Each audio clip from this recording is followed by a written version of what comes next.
स्वामी अवमुक्तेश्वरानंद शंकराचार्य विवाद पर एक बार फिर जंग छिड़ गई है। अवमुक्तेश्वरानंद विवाद पर मुख्यमंत्री योगी आदित्यनाथ ने अपनी चुप्पी तोड़ी है। मुख्यमंत्री योगी आदित्यनाथ ने अवमुक्तेश्वरानंद पर नया बयान दिया है। इसमें उन्होंने कहा कि हर व्यक्ति शंकराचार्य नहीं बन सकता। उन्होंने यह भी स्पष्ट किया कि हर व्यक्ति किसी भी पीठ का आचार्य बनकर वहां का वातावरण खराब नहीं कर सकता। सभी को इन मर्यादाओं का पालन करना जरूरी है। समाजवादी पार्टी बार बार एक झूठ को दोहराने का प्रयास करती है अनावश्यक रूप से, यानी जो मुद्दा नहीं था उसको जानबूझ करके मुद्दा बना करके और उसके माध्यम से जो चीजें प्रयास किया गया। मैं कहता हूं, क्या हर व्यक्ति अपने लिए मुख्यमंत्री बनकर के प्रदेश के अंदर घूम जाएगा? कोई भी मंत्री का बोर्ड लगा करके घूम जाएगा? कोई भी समाजवादी पार्टी का राष्ट्रीय अध्यक्ष बनकर के कोई घूम जाएगा? एक सिस्टम है, एक व्यवस्था है। भारत के सनातन धर्म की भी यही व्यवस्थाएं हैं। शंकराचार्य का पद भारत की सनातन धर्म में सर्वोच्च और सम्मानित पद माना जाता है, बहुत पवित्र माना जाता है। इस सदन की व्यवस्था आप देखते होंगे, परंपरा से और नियमों से संचालित होता है। माघ मेला है, मौनी अमावस्या के दिन 4.5 करोड़ श्रद्धालु आया है। सबके लिए एक व्यवस्था बनाई गई है और कानून तो सबके लिए बराबर होता है। मेरे लिए कोई अलग कानून नहीं। अगर मैं अपराध करूंगा तो उसी कानून से मैं भी देखा जाऊंगा, जिस कानून से कॉमन मैन देखा जाएगा। मुख्यमंत्री का पद किसी कानून से ऊपर नहीं हो सकता। कोई व्यक्ति किसी कानून से ऊपर नहीं हो सकता। हम भारत के संवैधानिक व्यवस्था से जुड़े हुए लोग हैं और मेरा मानना है भारत के हर नागरिक को भारत के इस कानून को मानना चाहिए। भारत के अंदर शंकराचार्य की पवित्र परंपरा, जगत गुरु शंकराचार्य ने देश के अंदर 4 कोनों में 4 पीठों की स्थापना की। उत्तर में ज्योतिष पीठ की स्थापना, दक्षिण में श्रृंगेरी, पूर्व में जगन्नाथपुरी, पश्चिम में द्वारिकापुरी। 4 पीठों के 4 वेद हैं, ऋग्वेद, यजुर्वेद, सामवेद और अथर्ववेद। इन सब के अपने मंत्र हैं।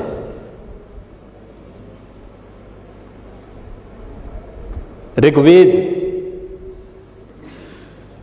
इसका मंत्र प्रज्ञानम ब्रह्म,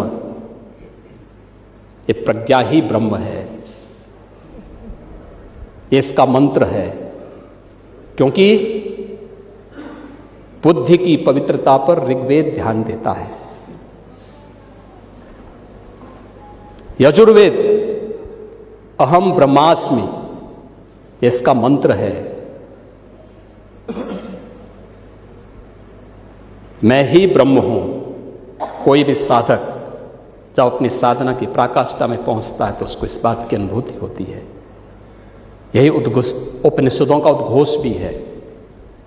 सामवेद तत्त्वमसि, यानी उस आत्मा के बारे में, तू ही वह है, यानी जिसको तू बाहर ढूंढ रहा वो तुझ में ही है।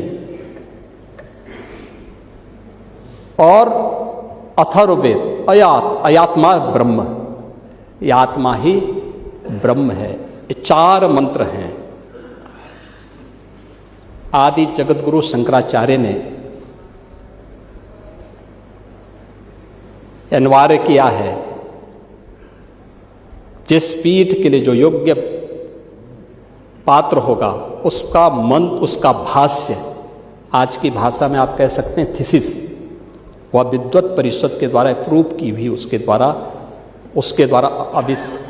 और फिर उस परंपरा के द्वारा उसको मान्य किया गया। हर व्यक्ति शंकराचार्य नहीं लिख सकता। हर व्यक्ति हर पीठ के आचार्य के रूप में जाकर के जहां तहां वातावरण खराब नहीं कर सकता। उन मर्यादाओं का पालन सबको करना होगा। और अगर वो शंकराचार्य थे तो क्यों आप लोगों ने लाठीचार्ज किया था वाराणसी में? क्यों FIR लॉन्च किया था? आप नैतिकता की बात करते हैं। 4.5 करोड़ श्रद्धालु जहां पर आए हों, वहां पर जो एग्जिट गेट है, जहां से श्रद्धालु बाहर निकल रहा है स्नान करके,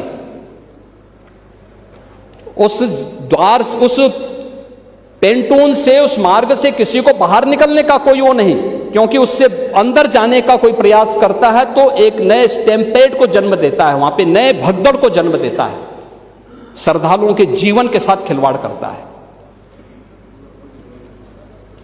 एक जिम्मेदार और मर्यादित व्यक्ति कभी इस प्रकार का आचरण नहीं कर सकता, कभी नहीं कर सकता। आपको पूछना है, सपा के लोग पूछें, लेकिन हम लोग मर्यादित लोग हैं, कानून का शासन पर विश्वास करते हैं, कानून का शासन पालन करना भी जानते हैं, पालन करवाना भी जानते हैं, दोनों चीजों को एक साथ लागू करवाना जानते हैं। लेकिन इसके नाम पे गुमराह करना बंद करिए आप लोग।